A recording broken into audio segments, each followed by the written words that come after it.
In terms of reforms and the incorporation of reforms in religious practices, there has recently been news that the Iranian government is planning to use facial recognition technology on public transport to identify women who are not complying with a strict new law on wearing the hijab, as the regime continues its increasingly punitive crackdown on women's dress code. What are your thoughts on this, Sanjay ji? Of course, it is draconian, but if you really go strictly according to the Quran, they're not even supposed to take photographs, but then they do, because Islam has this great virtue of being totally in favor of the rulers, and the rulers, according to their convenience, keep defining it. And of course, you have this great principle of what is called taqleed in Islam. And taqleed means that you copy the great scholars.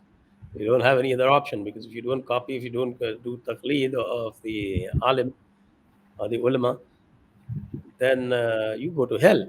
So anything that you do, that you are actually condemned to eternal hell. So that eternal hell is a great,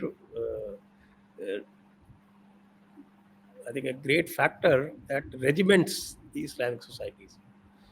That fear of eternal hell, and the fear, of course, is always there. Unlike Sanatan Dharma, the Abrahamic societies work on fear. You are supposed to fear Allah. You are supposed to fear God.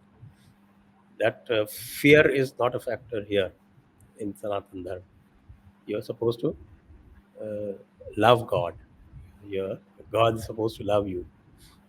There, you're supposed to be Allah's slave, and you're supposed to fear Him.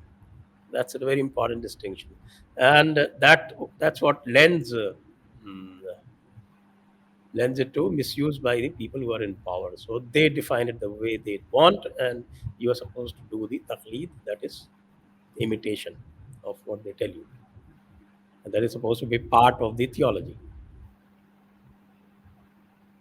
Right. Uh, that's again very insightful, Sanjay ji. Thank you.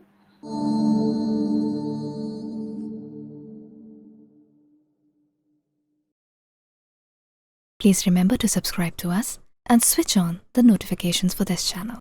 For our other social media links, more content, and to support our work, please visit citti.net. Dhanyavad.